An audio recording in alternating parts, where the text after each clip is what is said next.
Hello दोस्त, नमस्ते, प्रणाम। मैं हूँ आपकी वंदना और स्वागत करती हूँ दीदी के चैनल पे। आप सभी का एक प्यारा सा विवाह गीत लेके आई हैं। कैसे लगेगा कमेंट बॉक्स में बताना और दीदी के चैनल को ज़्यादा से ज़्यादा सपोर्ट करना, अपना प्यार दुलार देना। हटिया के सनूरा महंगा भइले बाबा, पियरी भइले अनमोल। हटिया के सनूरा महंगा भइले बाबा, पियरी भइले अनमोल। एही रे सिंदूरवा के छोड़ी दिहले नगर तोहार।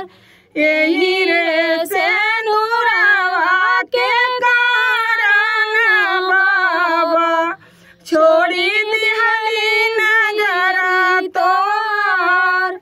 आटन छोड़ली बाबा, पाटन छोड़ली मायरिया जी के गोद।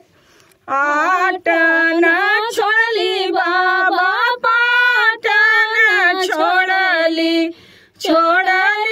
मायरिया जी के गोद।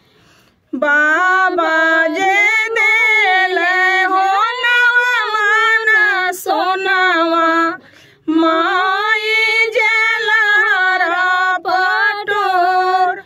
भैया जे देले हो चढ़ले के घोड़ावा, भाभी बाबूरवा के गात। बाबा का सोनावा मैं नवा दिन खइबै, फाटी जाई है लहरा पटोर। भैया के घोड़ावा मैं नगरा घुमैबै, भाभी के अपजस होय।